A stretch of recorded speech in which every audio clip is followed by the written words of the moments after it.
Have we got any other Scottish people in the room? Up on the top deck, good stuff, that's where we keep them. I love Scottish people in London. I love speaking to Scottish people in London. They don't want to tell you about any of the sights or tourist attractions. They don't want to talk about any shows they've seen. They just say, guess how much? Guess how much we paid for 2 drinks? Have I guessed? 2 drinks, guess how much? You know when somebody says to you, guess how much we paid, in an irate tone, social etiquette is to aim kind of low so they can have the little moment of shocking you. Now what I've done, I now aim high. Kill the conversation stone dead. Next time somebody says to you, guess how much we paid for 2 drinks, just say, I don't know how much, 40 quid. Isn't quite much as that. We thought it was quite expensive, but it sounds as if we got a bargain. The BNP have been in the papers recently. I've seen a bit of racist graffiti that kind of sums up the whole thing. It's in a kind of deprived housing area. On a newsagent, somebody spray painted BNP, and below the BNP, they drew a swastika. Right?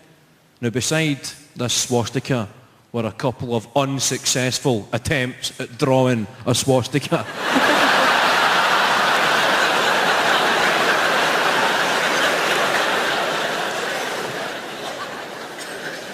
They'd obviously misjudged the complexity of the operation. And rather than spray paint over the failed attempts, they left them there. They must have thought you get some form of credit for showing you're working.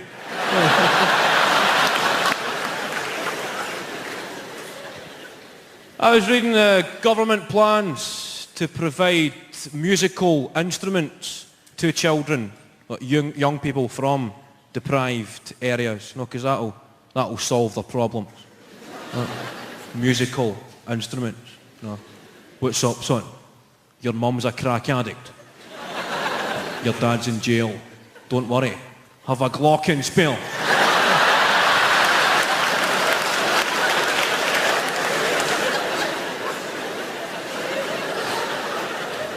Problem solved. Oh, cheers, mate. Thank you. Everything's fine. A, B, C, D, E, F, G. A lot of fond memories growing up. The good old days. I liked school. My favourite class at school was woodwork. Remember craft and design? I never actually liked the subject. I liked the teacher. See, everybody's woodwork teacher was an alcoholic.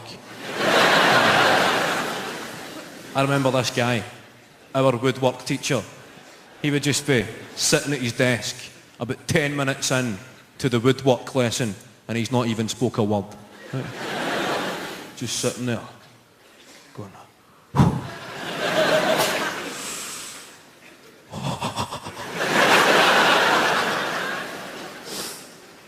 and he'd face the class and just say, right kids, right children, I've had a tough weekend. I was supposed to go to IKEA, but I spent my wages in odd bins. So when I use wee pricks, make me a spice rack.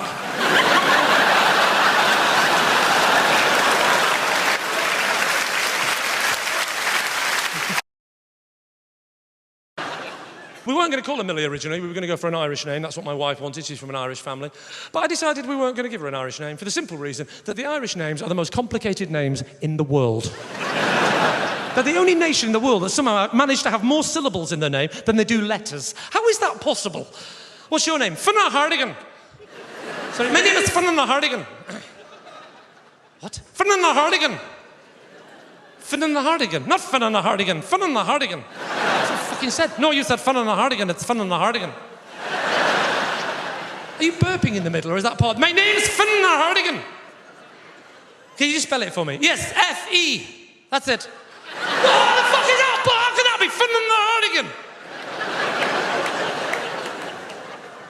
Well, it's the complete opposite, isn't it? How'd you spell your name? D-E-A-O-U-R-G-H-A-O-U-R-B-A-U-A-Y-E, umlaut, E-A-O-U-R, picture of vegetable, A-O-U-R, abstract concept, E-A-B-H. How'd you pronounce that? Dave! Dave! We met some girls in Ireland on this tour. I said to her, so what's your name? She went, Siobhan. I went, oh, that's one of those tricky names to spell. Let me see if I can remember how to spell it. Is it S-H? No, it's not S-H. You've gone wrong already. What do you mean I've gone wrong already? How can Siobhan not begin with an S-H? Because it doesn't. Are you sure? Fuck, it's my name. I know how to spell my name, and it's not S-H. Well, what is it then? S-I-O. S-I-O, Siobhan. What are you on about? It's Siobhan, S-I-O. Oh, I could have sworn there was an H in there. There is. Where does that go then? Goes in the middle. There's an H in the middle of Siobhan. Yes. Where does that go after the V? There's no fucking V in Siobhan. Are you pissed, love? What are you talking about? There's no V in Siobhan. Where does the H go then? It goes after the B, obviously. Fuck are you talking about? BH is pronounced V. No, it's not, love. It's pronounced Baha. Your name is Thea Bahahon. Thea Bahahon. Have you met Finan Hardigan? Finan Hardigan. Have you met Thea Bahahon? I bet another one. What's your name? Neve. Oh, Neve. Right, let me have a go. N-A-I. Yes. Oh, I know the middle bit. Neve. B-H. What the fuck are you talking about, B-H and Neve? Well, she said. I don't care what she said. It's not B-H. All right, it's a V. It's not a fucking V either. What do you mean it's not a V? What could it be? It's an M. Fucking M. Have you been in a car crash? How can Neve have an M in it? How do they get their names in a fucking island? Do they put their hands in a Scrabble bag? Go like that and go, that's your name, good luck. Wait a minute, Daddy, how do I pronounce that? Never mind, put your fucking clogs on and don't move your arms when you're dancing. Anyway, you can relax. Some of you are not entirely sure at this early stage whether I'm the actual comedian or whether someone's just let me up here as part of some sort of care in the community scheme. I'm thinking any minute now some mental health nurse is going to come up here and drag me away. You couldn't be more wrong. She's dead. Never quite sure how to start a gig, to be honest. A lot of time I'll come on and just acknowledge the fact that I've got ginger hair, a creepy face and a voice like a sex offender.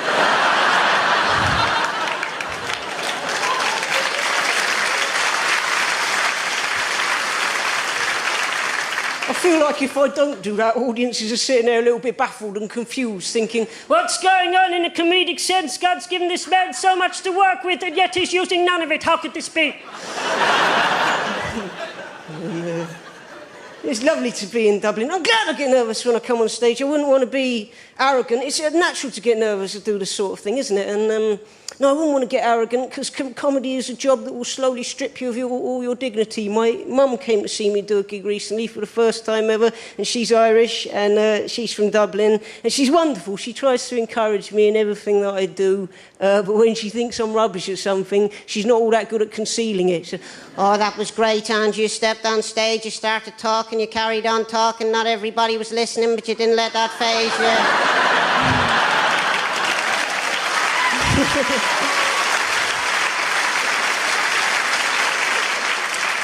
Just carried on talking. You didn't even seem to stop to think about the next thing you're going to say. It's almost as if you had the whole thing planned out in advance. Well done, son. There's more to it than that, Mum. I know at one stage you took the microphone out of the stand, you started walking around. I thought, stick to what you know, son. Don't overreach yourself. Don't get over-ambitious. You did very well. You left the stage at the end. Enough people clapped so it wasn't embarrassing. Well done, son. There's more to it, Mum. You should come and see me do another gig. It's more about me trying to make people laugh. Come and see me again. Oh, no, I wouldn't want to do that. I'd be bored out of my mind, Andrew.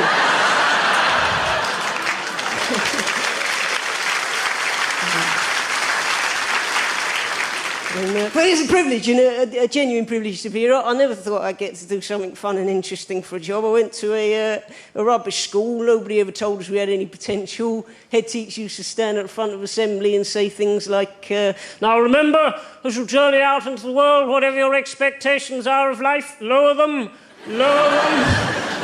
as far as you possibly can. Bury those expectations in a deep, dark, psychological hole.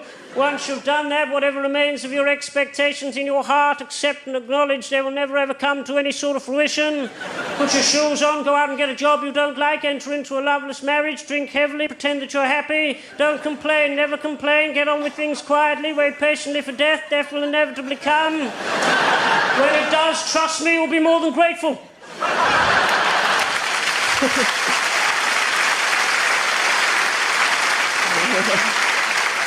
Get quite angry about things sometimes, to be honest. I get wound up, drink too much coffee, and all the time I go in these chain coffee shops. It drives me mad, the way they train the poor people to work in these places to treat the customers like idiots. Like, can I help you? Have a large black coffee, please. Would you like a raspberry muffin with that? No, why are you asking me stupid, unnecessary questions?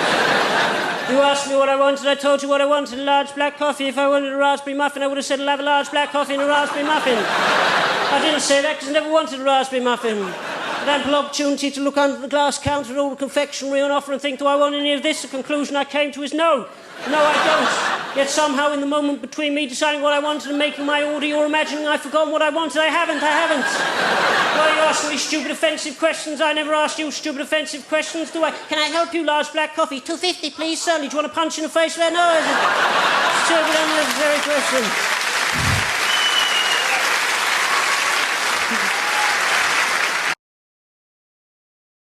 I went to Sri Lanka to try and de-coconut myself, right? And I was annoyed before I even left this country, right? And I'll tell you why. The airport did my head in, right? Because they were doing Ebola checks at the airport and I'd been shitting myself about Ebola. It was pissing. Was anyone here worried about Ebola? No. And it's very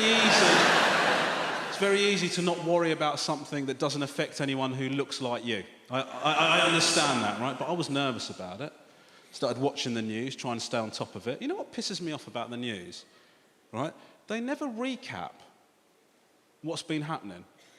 So the news will start, and they'll start talking about a story that's been developing over the last few days, and I don't know what the hell's going on. And they just assume that you've been following it up to that point. I'm just turning to my wife going, what is Krishnan talking about? I don't understand, right? They don't recap the news. It's the most important show on TV, and they don't recap it. Yet every other moronic, thick as pig shit TV show is recapped within an inch of its life, right? Come dine with me. The whole show's a fucking recap, right? Nothing happens in that show. You watch it, goes, Derek's made a tiramisu. Join us after the break and find out exactly what the guests thought about the tiramisu, right? Then you watch the break, then after the break, it goes, before the break, Derek made a tiramisu. It's guests are eating it. I know, mate. I can literally see the guy eating the tiramisu. It's not the radio. I'm watching it, dude. Why are you telling me? Why don't they do that on the news? I know they don't want to make the news longer. Just put it on the red button, then. Put it on the red button. Today we're going to talk about Ebola in Africa. Red button, what's Africa? Do you know what I mean? Just...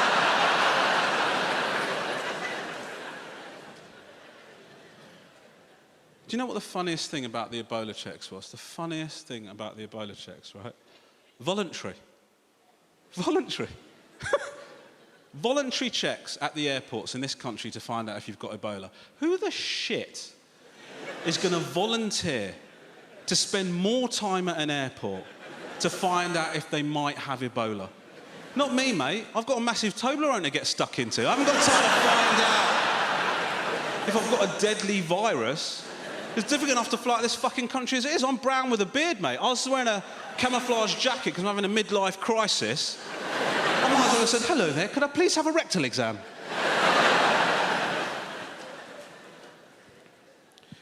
I was complaining about it to a friend of mine. I said, dude, I'm so done with this airport security, man. It's pissing me off. Do you know what he said to me? He said to me, don't be so bloody selfish. Do you know the reason we have those measures in place? Ramesh. is because we don't want the terrorists to win. So why don't you suck it up and deal with it? Ramesh. Now, I understand the argument, but my counter-argument would be this. How do we know that the terrorists haven't already won? How do we know what their initial goal was?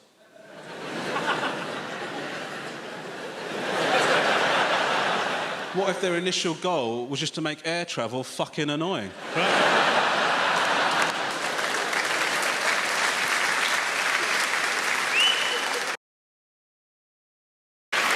I drove here tonight, actually, and on the way I stopped off to get some petrol. I was in a petrol station.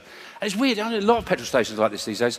They were selling booze in the petrol station. That's a bit weird, isn't it? They don't sell any ordinary booze, like Foster's, yeah? I'd call that a driving beer, wouldn't you? Couple of cans of that. No, this petrol station, they were selling special brew. In a petrol station. You can't drive after a can of that. You couldn't operate a brush. Last time I had a can of special brew, within 10 minutes, I was shouting at lollipop ladies. You safety bitches!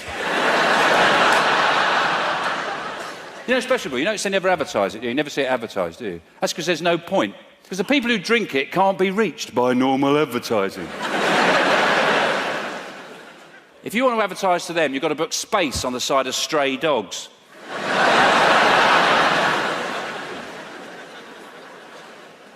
I go to a lot of kids' parties, yeah, with my kids, obviously. I don't just turn up. I'm on telly, I love cake, let me in. I was at this kids' party the other day, and they're all dressed as pirates. All kids are running around dressed as pirates. I thought, it's weird, isn't it? You know, basically pirates are rapists, thieves, and murderers. And now they're like lovable children's characters. I find that a bit odd. You know? I wonder if you go to a kids' party in 100 years' time, they'll all be dressed as terrorists.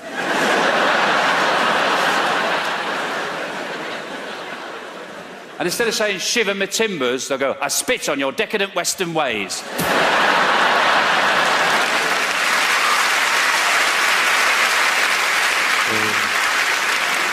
Oh, he's funny, isn't he? Yeah. Then put your rucksack on and enjoy the party. Off you go.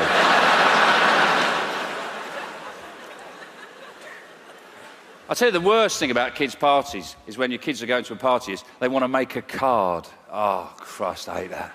Can we make a card? Oh, no, bollocks. Because you've got to get the glitter out, haven't you? Oh, I hate that shit. I can't stand, because it gets everywhere, doesn't it, glitter? It just gets everywhere. It's all on your clothes, all over you, all over... and it leaves a trail wherever you go. I mean, no wonder Gary got caught.